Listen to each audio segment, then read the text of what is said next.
ভরপুর পাকা আমের মৌসুমে আম শেষ হওয়ার আগে অবশ্যই আমের এই রেসিপিটা বাসায় একবার হলো বানিয়ে দেখবেন। একদম ঘরোয়া মশলায় খেতে হবে অসাধারণ। যে একবার খাবে সে কিন্তু আপনার হাতে প্রশংসা করতে বাধ্য হবে। হ্যালো, আসসালামু আলাইকুম। সকলকে জানাই নাজনিস কিচেন পেজ থেকে স্বাগতম। আই হোপ সকলে অনেক বেশি ভালো আছেন। আল্লাহর রহমতে আমি অনেক বেশি ভালো আছি। চলে আসলাম ছোট্ট একটা ব্লগ ভিডিও নিয়ে। আশা করি আজকে ভিডিওটা সকলের অনেক বেশি ভালো লাগবে। ভিডিওটা ভালো লাগলে অবশ্যই বেশি বেশি করে শেয়ার করবেন। আমের এই রেসিপি তৈরির জন্য প্রথমে একটা বোল নিয়েছি, তারপর এখানে পাকা দুইটা আম নিয়েছি। আমটা অনেক বেশি মিষ্টি ছিল, আমার পছন্দ মতো আম নিয়েছি। আপনাদের পরিমাণ মতো বাড়িয়ে বা কমিয়ে নেবেন। তারপর আম থেকে আমি আঁশটাকে আলাদা করে নিয়েছি আর আড়িটাকে ফেলে দিলাম।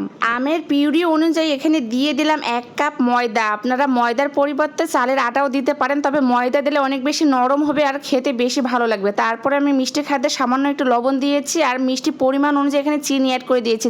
যে এরকম মিষ্টি খেতে পছন্দ করেন এই রেসিপি তৈরির ক্ষেত্রে অবশ্যই গুঁড়া দুধ ব্যবহার করবেন। গুঁড়া দুধটা ব্যবহার করলে খেতে কিন্তু ভালো লাগবে। এখানে আমি 2 টেবিল চামচ দিয়ে দিলাম গুঁড়ো দুধ, নারিকেল কোড়ানো দিয়ে দিলাম পরিমাণ মতো, আর এখানে বেকিং পাউডার দিয়েছি 1 টেবিল চামচ, আমার পছন্দ মতো দিয়েছি। আপনারা বাড়িয়ে বা কমিয়ে দিবেন। তারপর সবগুলো উপকরণ আমি হাতের সাহায্যে মিক্সড করে নিব। আমের এই পিঠাটা বানানোর ক্ষেত্রে অবশ্যই হাত ব্যবহার করবেন, তাহলে সবগুলো উপকরণ ভালোভাবে মিক্সড হবে আর খেতে বেশি ভালো লাগবে। যেহেতু আমি আমটাকে হাতের সাহায্যে মিক্সড করেছি, এই জন্য অনেকটা দানা ভাব থাকবে। পাকা আমের এই মৌসুমে আম শেষ হওয়ার আগে অবশ্যই একবার হলো বাসায় এই রেসিপিটা ট্রাই করে দেখবেন। যে আপনার হাতের এই পিঠাটা খাবে সে কিন্তু আপনার প্রশংসায় পঞ্চমুখ হবে আর খেতে হবে একদমই অসাধারণ। ঘরে থাকা সামান্য কয়টা উপকরণে ঝটপট বানিয়ে নিতে পারেন আমের এই ইউনিক রেসিপিটা। ইউনিক রেসিপি যেই রকম হবে দেখতে, খেতে কিন্তু তার থেকে অনেক বেশি মজার। অবশ্যই বাসায় একবার হলো বানিয়ে দেখবেন। সবগুলো উপকরণ ভালোভাবে মিক্সড করে রেখে দিয়ে চলে গেলাম পরবর্তী স্টেপে। চুলার উপরে একটা ফ্রাই প্যান বসাই দিয়েছি আর রান্নার রেগুলার তেল দিয়েছি পরিমাণ মতো। তেলটা যখন মোটামুটি একটু গরম হয়ে আসবে, আগে থেকে যে আমের মিশ্রণটা আমি মিক্সড করে রেখেছিলাম সেখানে